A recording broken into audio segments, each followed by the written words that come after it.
tout le monde, bienvenue sur Grandeur Nature. Pour les personnes qui ne connaissent pas encore la chaîne, je parle de randonnée, de bivouac, de trucs et astuces et de matériel.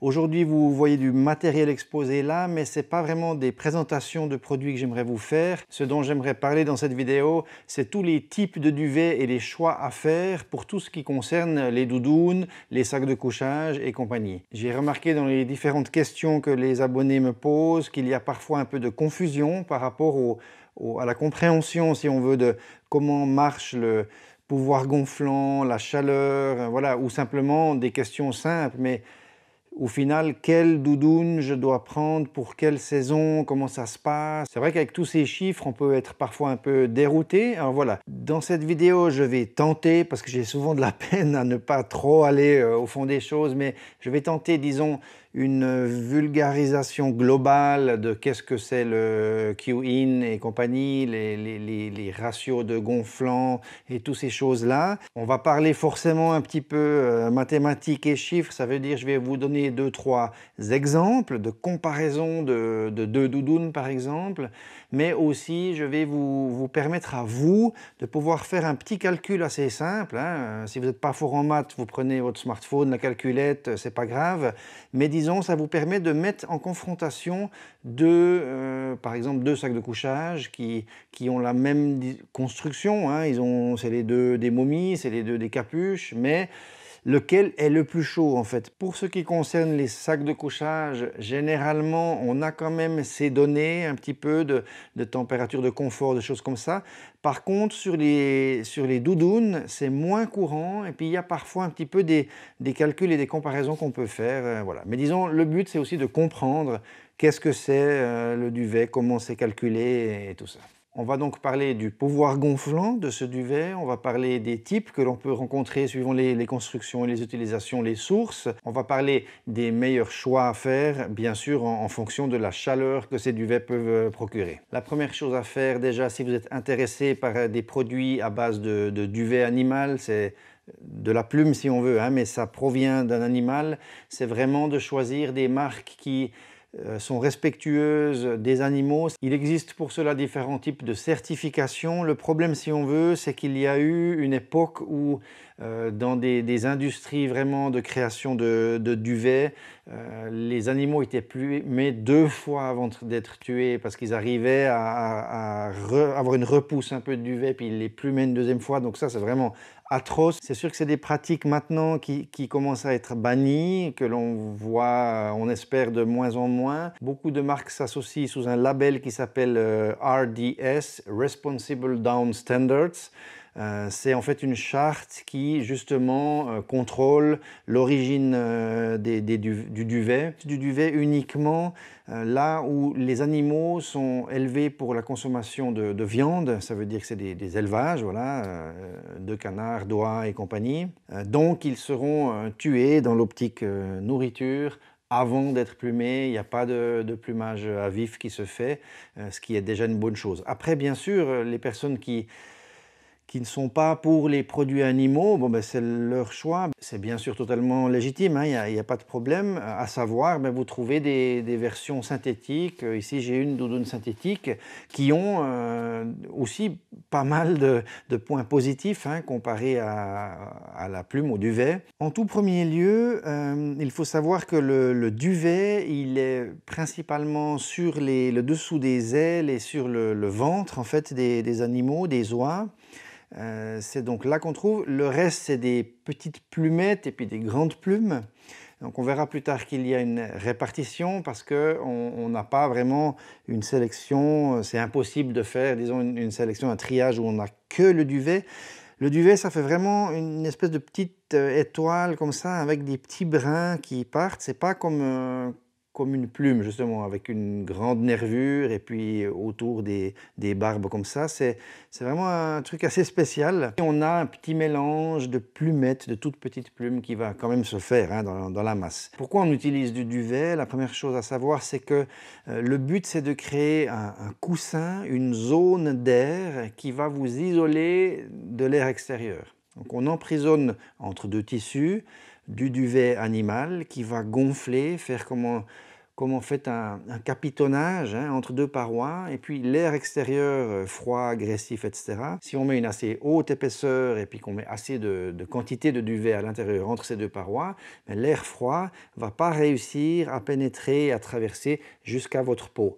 C'est votre peau qui, elle, va aussi réchauffer le duvet depuis l'intérieur. Et puis cette zone tampon, c'est elle qui va vous garder en vie, au chaud, etc. Donc le but est bien clair, c'est emprisonner l'air chaud à l'intérieur. C'est ce que font les animaux, hein. C'est comme ça qu'ils arrivent à réguler leur chaleur. On vient d'en parler, on a besoin donc d'une certaine épaisseur de duvet entre deux parois. La qualité d'un duvet, ça va être son pouvoir gonflant, sa capacité de gonfler, de remplir l'espace donné entre deux tissus en utilisant le moins possible, donc en ayant la doudoune la plus légère possible. Bien sûr, je peux faire une doudoune en récupérant un vieux duvet, une couette donc, hein, pour dormir, et puis voilà, ce sera beaucoup de plumes dedans, c'est hyper lourd et compagnie, donc on aura à partir d'une certaine dose autant chaud qu'avec ces doudounes, on va dire haut de gamme et compagnie. Simplement la doudoune, au lieu de faire 400 grammes ou 500 grammes, elle va faire 2,5 kg, donc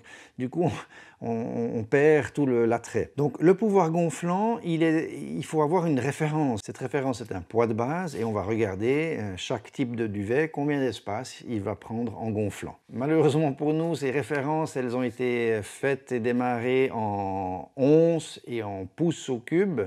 Donc c'est un petit peu compliqué, il y a un petit peu des calculs à faire. Vous avez certainement entendu parler des Q1 déjà, on l'entend souvent comme ça dit en français, en fait c'est Q-in, cubic inches, donc pouces au cube, pouces cubes, comme on dirait des centimètres cubes en fait, hein, tout simplement. Et puis vous avez probablement déjà vu OZ, oz.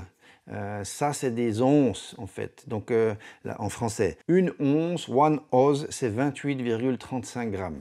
C'est ça la référence, c'est ça qui va nous permettre de comprendre le pouvoir gonflant d'un duvet. Donc on va prendre ces 28 grammes du duvet X par exemple, on va les mettre dans une mesure et puis on va laisser gonfler, puis il va nous donner un certain volume. Puis ensuite on va prendre 28 grammes du duvet Y, on va le mettre dans le même type de mesure et puis on va regarder et on va comparer en fait les deux par exemple pour voir lequel a le meilleur pouvoir gonflant. Mais surtout, dans cette mesure, on va pouvoir vraiment quantifier. Ça veut dire qu'on va pouvoir donner une échelle et puis une référence. C'est là où les chiffres entrent en ligne de compte, comme par exemple, vous pouvez voir sur une doudoune qu'elle est faite et créée avec du duvet à 800 cubic inches, Q-in.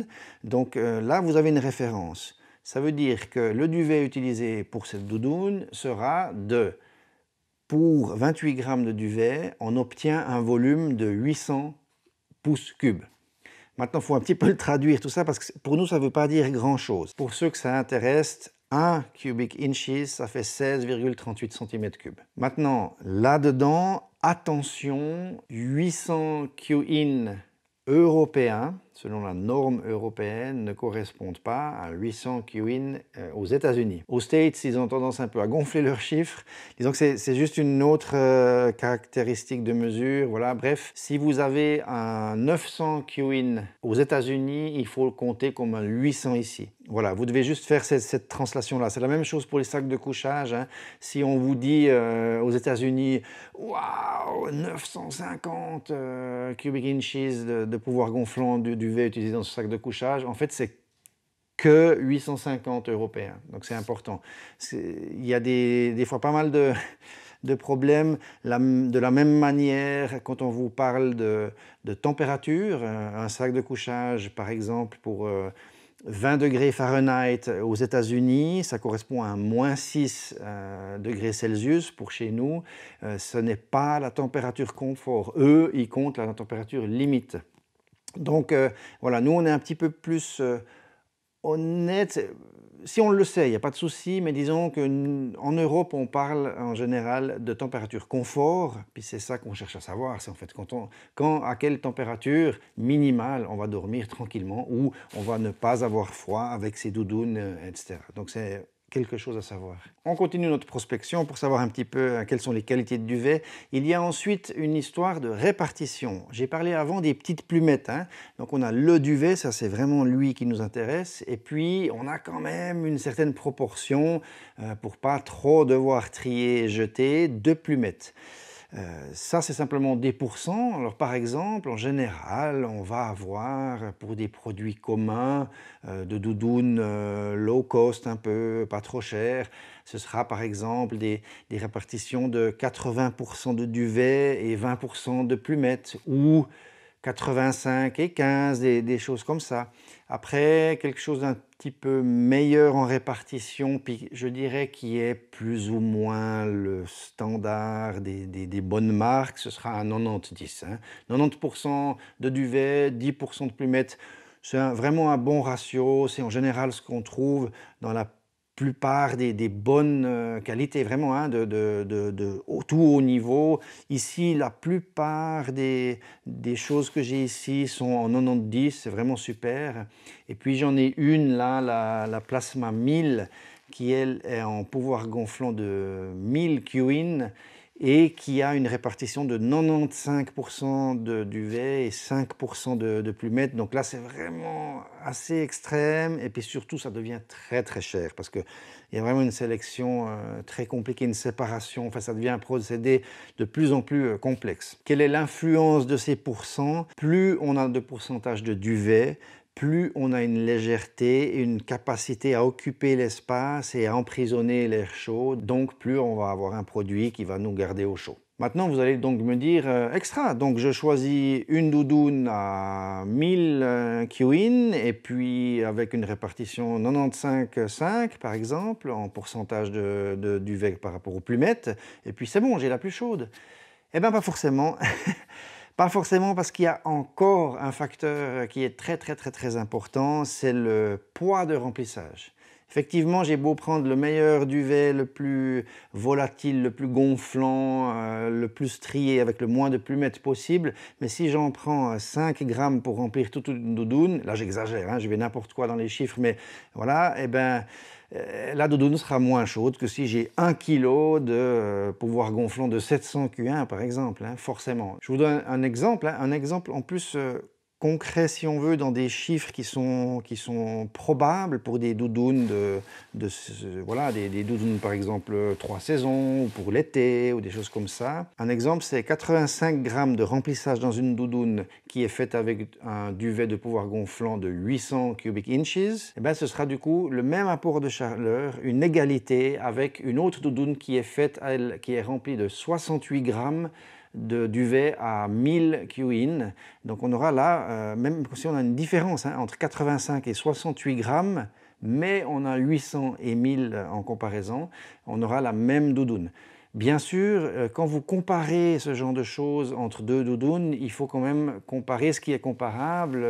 Par exemple, on ne va pas comparer une doudoune comme celle-là qui n'a pas de capuche avec une autre qui en a une. Ensuite, il y a encore d'autres facteurs qui vont modifier l'apport de chaleur d'une doudoune ou d'un sac de couchage. C'est la construction. Sur la plupart des doudounes, sur la majorité, et aussi des sacs de couchage ou quilts que l'on a, les couettes, on a un système de couture qu'on appelle le sewn through. Donc, c'est des coutures traversantes qui vont venir pincer hein, le tissu. Donc, vous avez votre loft, donc l'épaisseur du duvet, hein, le gonflant qui est créé entre deux parois, et tout à coup, ça va se rapprocher, se toucher, puisqu'on a une couture. On est obligé de faire ces carrés ou ces bandes, ces boudins, etc., pour pouvoir quand même emprisonner un petit peu le duvet, pour éviter que tout se déplace, par exemple, en bas de la veste, et puis qu'on ait un gros boudin sur les reins, ce sera super, mais plus rien sur les épaules et sur la tête. Donc on cherche à compartimenter, c'est assez compliqué, c'est compliqué à remplir, à répartir. Lorsque vous cousez, imaginez, si vous faites comme ça, il y a tout le duvet qui passe. Donc à construire, c'est pas simple. Hein. Coudre avec du duvet qui passe vraiment, c'est extrêmement volatile, hein. Il y en a partout sur les mains, sur la machine à coudre, c'est pas facile.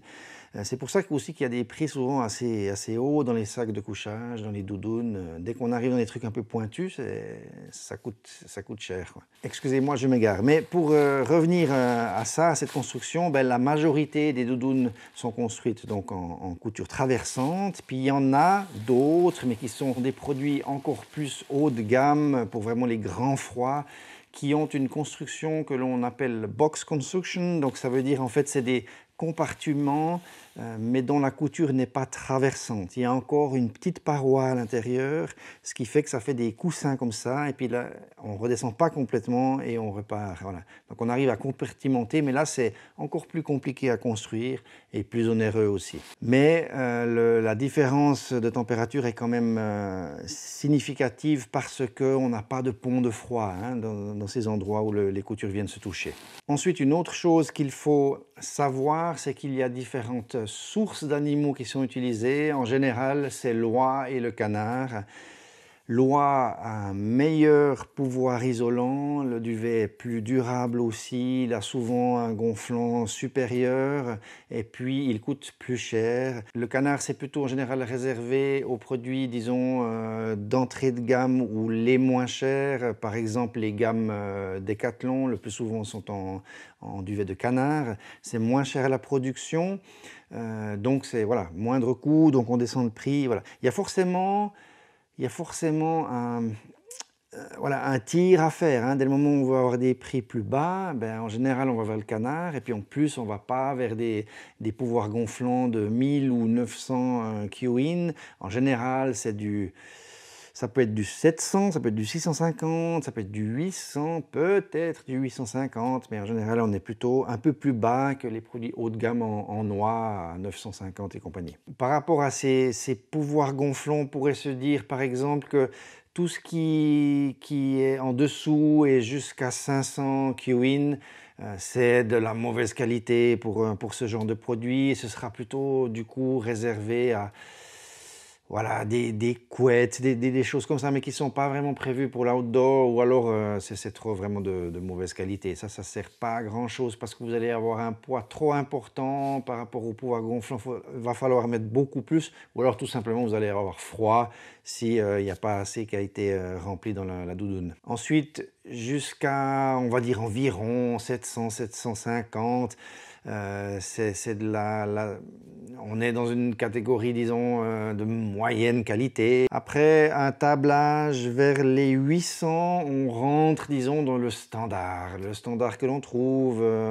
Par exemple, j'ai ici cette doudoune mammouth, la Broad Peak Inn. Celle-là, elle était en 850, donc voilà, c'est standard, c'est rien de fantastique. Puis ensuite, ben, quand on va vers 850 plus ou 900, là, on est dans de la bonne qualité, hein, ou très bonne qualité. 900, 950, c'est vraiment super. Puis 1000, c'est des choses déjà rares.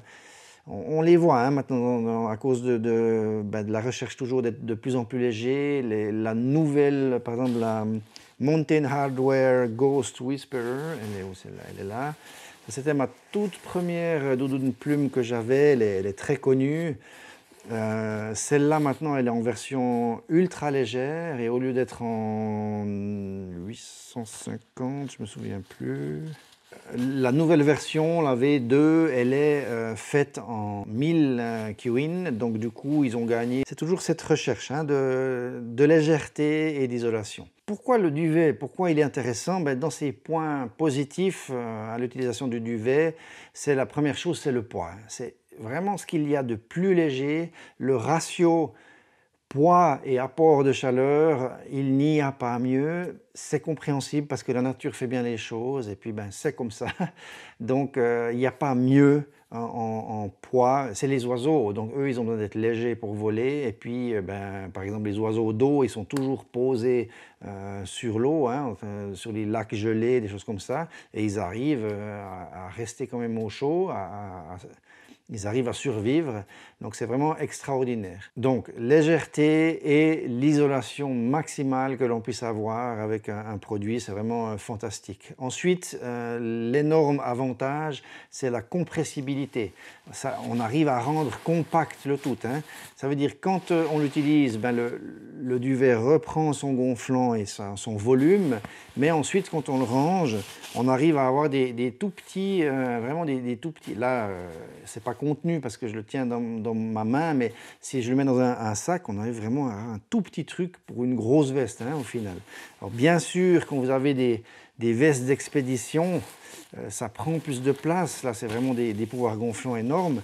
Mais en fait, on arrive, à force voilà, de faire sortir l'air, on arrive malgré tout à avoir des volumes rangés qui sont tout à fait acceptables, hein. C'est assez fou, comme vous avez vu la veste comme elle était avant, la doudoune, d'arriver à compacter ça comme ça, voire plus petit si je le mets dans un sac de compression.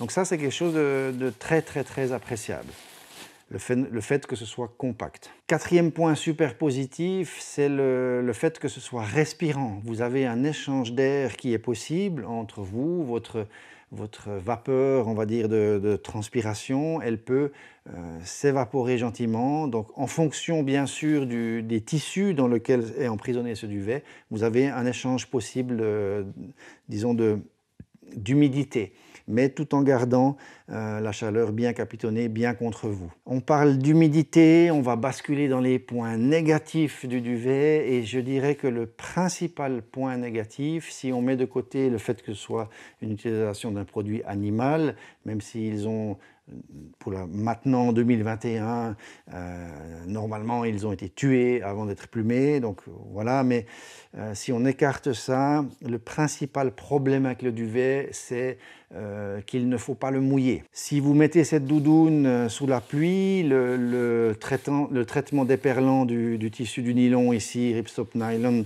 il va tenir un petit coup, mais si c'est une grosse pluie, ça va assez rapidement percer, ça va percer dans les coutures ici, l'eau va rentrer à l'intérieur, le duvet va se mouiller, il va tenir encore un moment, hein, et il va se mouiller, puis il va coller ensemble, ça va venir tout plat, comme un vieux chat mouillé, et puis vous allez tout à coup perdre, si ce n'est pas la totalité, mais la quasi-totalité du pouvoir isolant. Donc vous pouvez vous mettre en danger de mort, suivant où vous êtes, à quelle altitude, dans quelles conditions.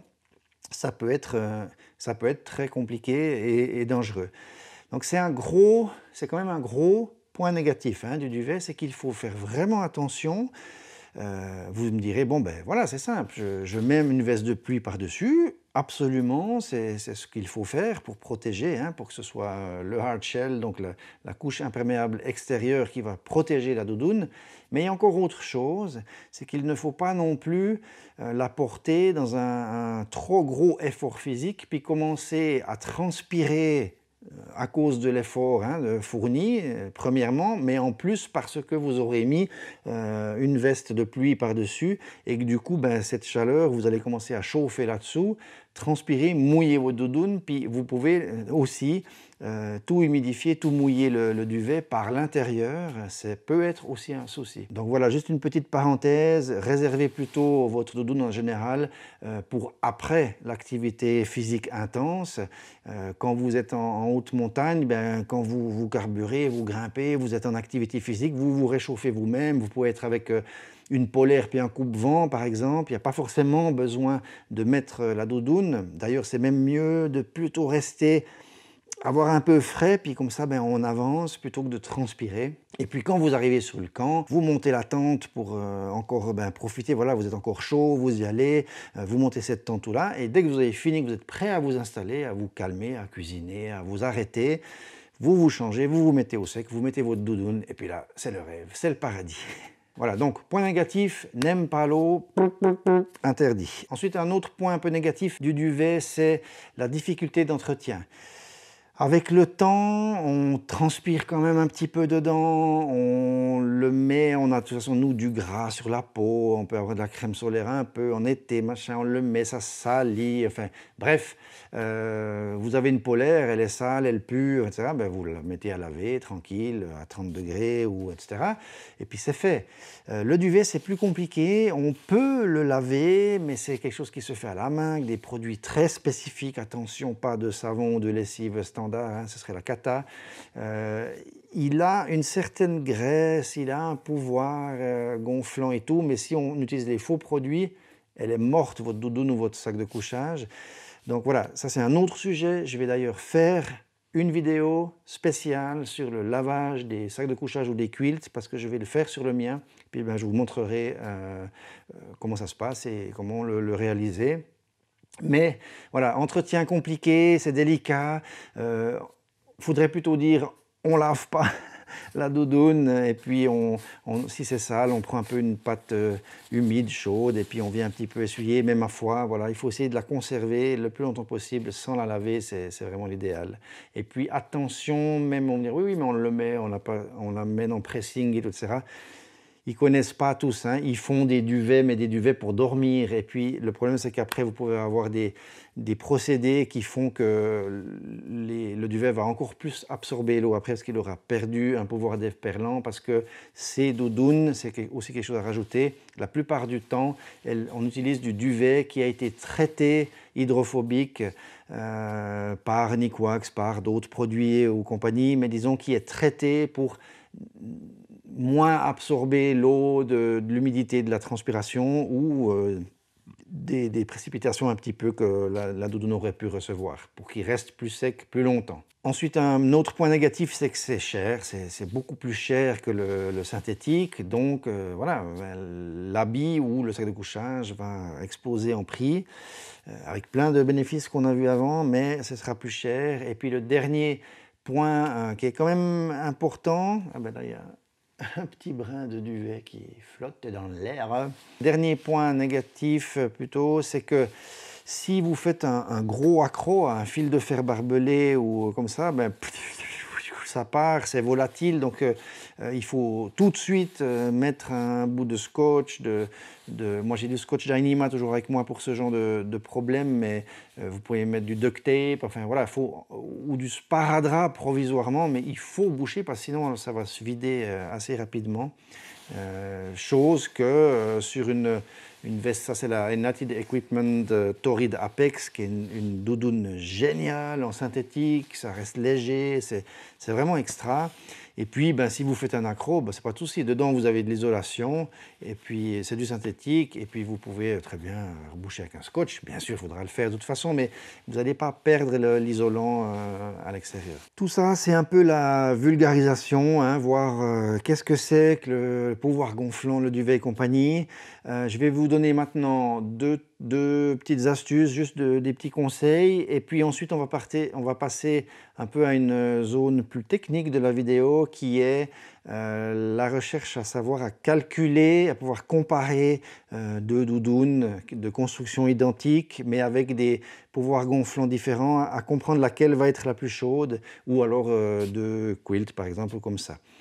Un petit truc, quand vous choisissez vos tailles de doudoune, ce qui est important, on l'a vu avant, c'est que le pouvoir gonflant est la chose qui va permettre d'emprisonner l'air entre deux parois, et puis c'est ça qui va déterminer l'apport de chaleur que l'habit va vous procurer.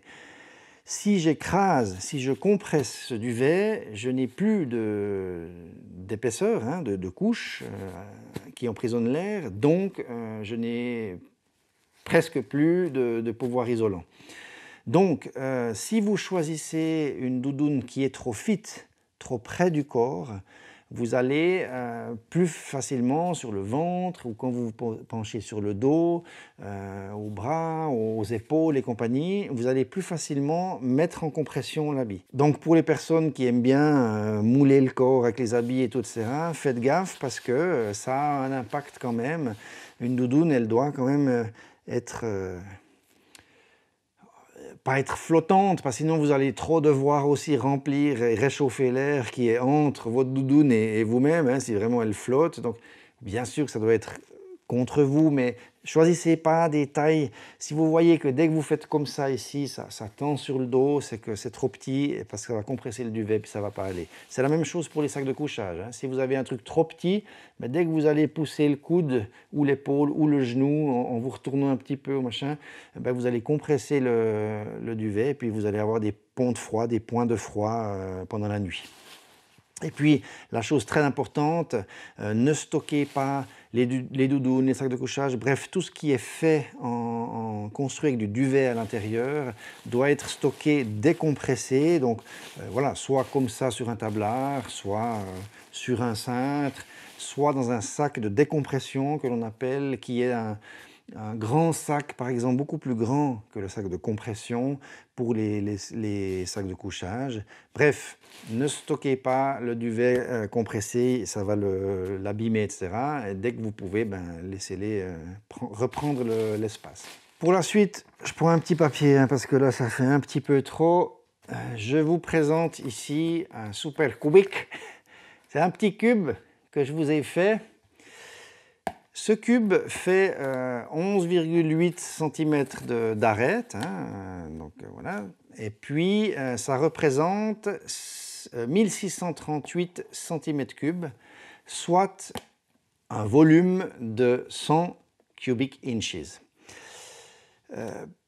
Pourquoi j'ai fait ça? C'est pour vous montrer simplement, par exemple, que quand on parle de duvet de 800 QIN, on en a parlé avant, et de 900 QIN, cette comparaison, ben, entre 800 et 900, il y a 100 QIN, et ça représente ça. Ça veut dire que pour une once de, en gros, 28 grammes de duvet 800, vous allez avoir un volume X, et puis pour le même 28 grammes, mais de duvet 900, vous allez avoir ça de volume en plus qui va gonfler, qui va occuper un espace, un seau, bref, là où vous aurez mis le duvet. Donc ça donne une notion, voilà. Je ne sais pas si c'est très utile, mais disons, moi ça m'a plu parce que c'est quoi, ça représente quel volume, hein, c'est assez important. Et puis si vous avez du 800, ben, vous allez mettre 8 fois ça, donc vous allez avoir une première couche de 4, et puis une deuxième couche de 4. Ça fera un cube,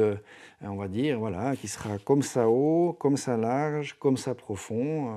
Pour votre information encore, un cube de 800 Q1, il a 23,5 cm d'arête. Un cube de 900 Q1, il a 24,5 cm d'arête. Et puis un cube de 1000 Q1, il a 25,4 cm d'arête. Maintenant, comment comparer? Imaginons que j'ai deux doudounes qui ont une capuche et des manches longues, voilà, c'est pas un gilet et compagnie. Ici, on a aussi une capuche, des longues manches, etc. Voilà, on a deux doudounes qui sont prévues un peu, on sait pas, on nous dit pas trop, on nous dit 3 saisons. Voilà. Mais c'est quoi 3 saisons? Enfin voilà. Pour pouvoir vraiment les comparer, les choses importantes à savoir, c'est le pouvoir gonflant du duvet qui a été utilisé. Ça, en général, on le sait, hein. Ils aiment bien nous montrer 900, 850, etc. Donc il faut connaître le pouvoir gonflant, mais il faut connaître la quantité de duvet qu'on a mis, le poids de remplissage. Sans ça, ça ne veut rien dire. Si un constructeur vous dit uniquement « Ouais, super doudoune avec duvet pouvoir gonflant de 850 », super. Combien de grammes vous en avez mis? Si ce n'est pas spécifié, ce n'est pas sérieux. Vous devez pouvoir trouver à quelque part dans les infos, les caractéristiques plus profondes, etc. Un constructeur sérieux va vous donner bien sûr le poids de remplissage de ce duvet à 850.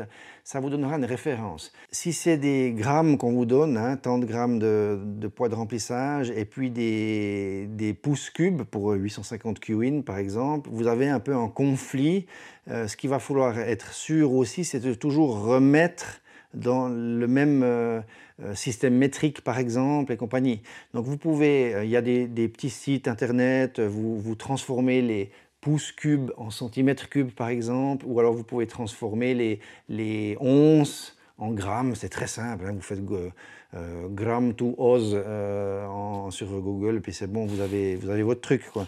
Donc le but, c'est simplement de comparer les mêmes choses. C'est pas grave si c'est une doudoune, par exemple, qui sera en grammes de remplissage fois pouvoir gonflant, tant que vous faites la même chose pour l'autre, aussi grammes et cubic inches pour le pouvoir gonflant. Ça va vous donner un chiffre. Je vous donne un exemple. Mon Quilt Enlightened Equipment Revelation 20, etc., il a 515 grammes de duvet de pouvoir gonflant à 850. Ils disent 950, mais c'est du 850 ici. Donc 515 grammes de 850. Si je fais 515 fois 850, j'obtiens 437 750. C'est juste un chiffre, hein. On ne cherche pas à savoir qu'est-ce que c'est, mais j'obtiens un chiffre. Ensuite, je peux prendre un autre sac de couchage. Imaginons que j'ai un sac de couchage avec du 1000 Q1, il serait très très cher, hein, mais imaginons, il me faudrait que 437,8 grammes. Donc on voit que là, que pour le même apport de chaleur et le même volume de remplissage gonflant, j'arriverai à quasiment avoir 100 grammes de moins pour ce quilt qui serait fait en 1000 Q1 comparé au mien que j'ai en vrai là physiquement dans l'armoire. Je peux vous donner un petit peu des exemples. Par exemple, si je prends cette Mirage Parka, elle a 160 grammes de remplissage de 900 Q-in, donc ça fait, si on veut, 5,6 onces fois 900 Q-in, ça me donne un chiffre qui donne 5040, pour vous donner une idée.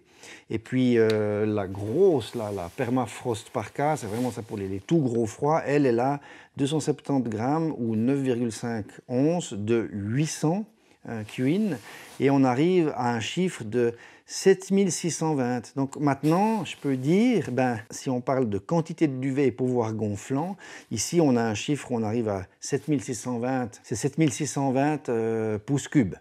Là j'ai fait le calcul juste, donc 7620 pouces cubes contre 5040 pouces cubes. Maintenant on peut comparer deux choses qui sont plus ou moins proches, je dirais. C'est par exemple la Mountain Hardwear Ghost Whisperer, qui est donc une doudoune très connue.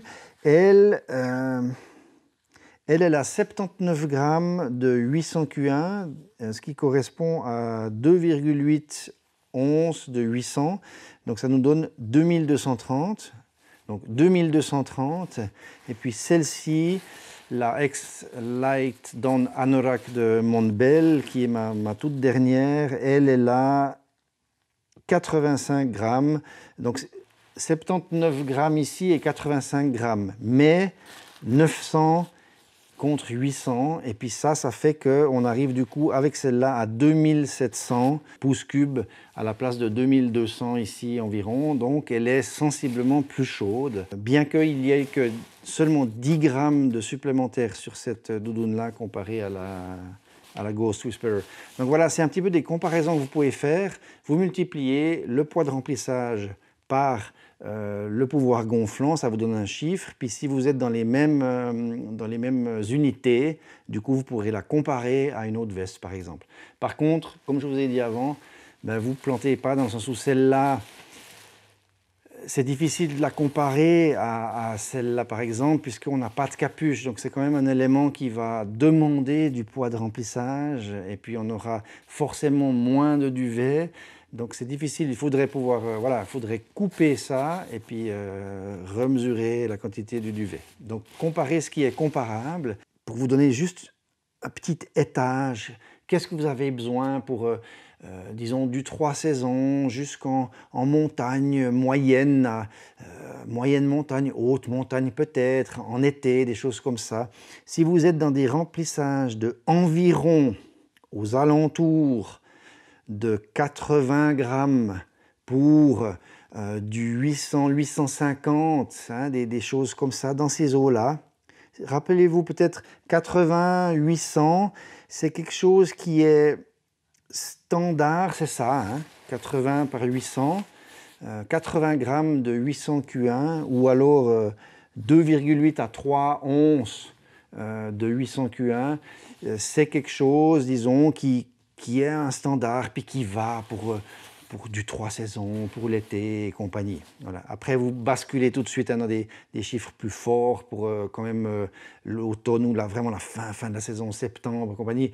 Là, il faut un peu se méfier quand même parce que c'est des nuits, ça peut descendre plus bas, donc il faut faire un petit peu attention. Puis ce genre de doudoune et ce genre de grammage et de pouvoir gonflant, hein, ce rapport, ça vous permet donc de cibler à peu près les zéros. Qu'est-ce que ça veut dire cibler les zéros? C'est plus ou moins au plus froid vers lequel on va aller, ça veut dire on peut avoir de part et d'autre de zéro des possibilités comme être en statique sur le camp jusque vers 5 degrés et puis de pouvoir la porter à -5 mais en actif. C'est très difficile à dire parce que ça dépend de votre fatigue, ça dépend de la météo, ça dépend du degré d'humidité, ça dépend du vent, ça dépend de la personne, enfin, etc. Mais plus ou moins avec ça, comptez un 0 degré de limite et puis plutôt au camp vers 5-7 degrés par exemple quand vous êtes au calme puis que vous vous réchauffez plus parce qu'il n'y a plus d'effort physique. Voilà, c'était pour un petit peu vous donner globalement une idée de qu'est-ce que c'est Q-in, Q1 et compagnie, et puis c'est grammes et compagnie, voilà. Donc ça vous permet d'avoir un petit peu une référence, un peu plus de connaissances pour les personnes qui ne connaissaient pas tout à fait le duvet, qu'est-ce que c'est et compagnie. Il y a bien d'autres choses, bien sûr, qu'on peut encore dire, mais je vais m'arrêter là, c'est déjà une bonne grosse vidéo, comme à mon habitude. Si ça vous a aidé, que ça vous a plu, un petit pouce bleu, merci. Surtout, abonnez-vous, parce que c'est vraiment ça, en fait, qui soutient la chaîne, c'est l'abonnement. Bonne rando pour ceux qui peuvent, on va s'en sortir de tout ça. Ça fait une année que je dis ça, hein, mais on va s'en sortir. Prenez soin de vous et à la prochaine. Ciao, bye bye.